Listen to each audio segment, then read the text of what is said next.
At ito na ang ating finished product.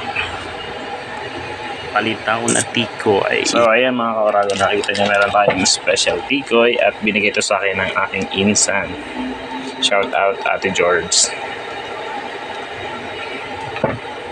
Ang kinasanayan nating paggawa nito, ang pagluto ay piniprito, inilulublog sa itlog, pero sabi niya pwede natin itong gawing palitaw. So yun ang gagawin natin, palitaw. Buksan na natin. Vacuum talaga, silyadong mga kaurago.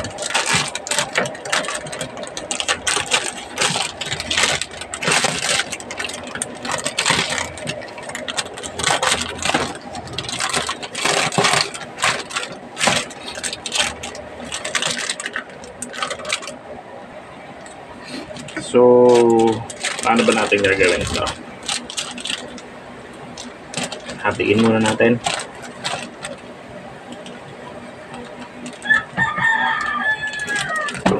Okay.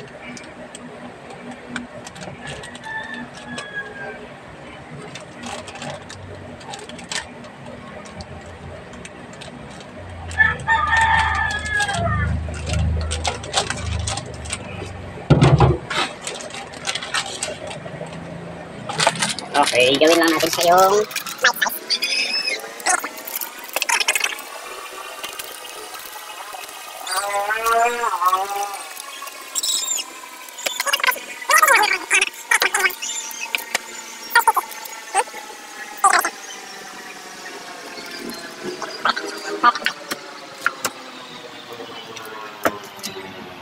sakto lang yan, no?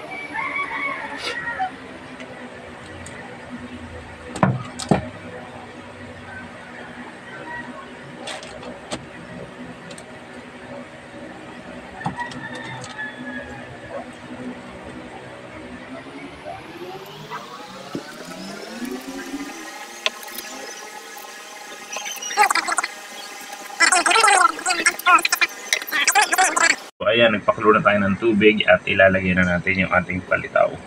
Palitaw na tikoy. Tingnan natin. Ilagay na natin.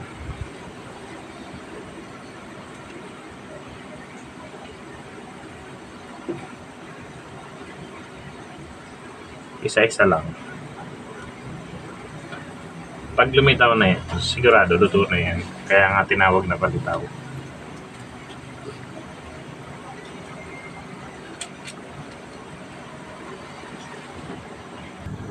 So ayan na mga kauragon, lumilitaw na at ibig sabihin ay pwede nang hanguin.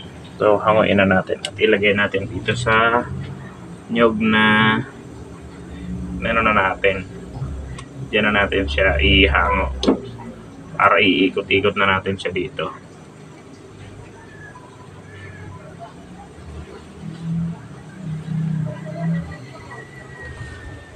Medyo matagal din pala mga kauragon eh. Alam nyo, ngayon lang ako nagluto kasi ng ganitong palitaw na to.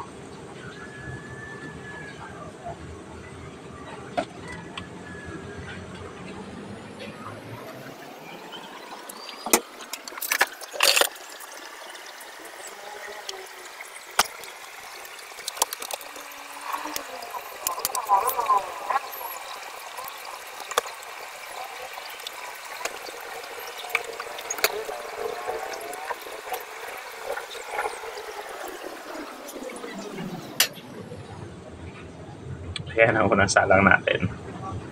Ito yung ating kinayod na nyug. Rekta ko na siya nilalagay dito para covered na siya. So, ang susunod natin ay magbubusa tayo ng linga. So, ayan ang mga kauragon yung isa pa. Yung kalahati kanina. Kasi tinesting lang natin, okay naman, tinikman ko. Pero hindi pa tayo nakakapagbusa ng linga at isusunod na nga natin. At ayan na, nakakadalawang plato na tayo. Ayun. Magbubusa naman tayo ng linga.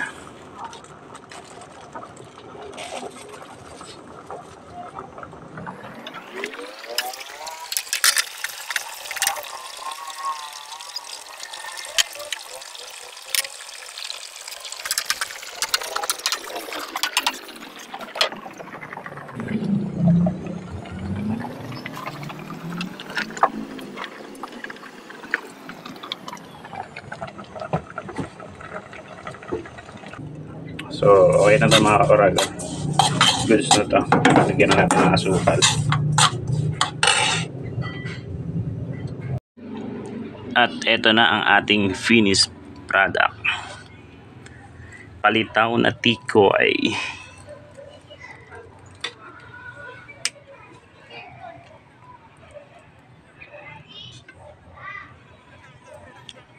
So, yun lang. That's all. Thank you and paalam.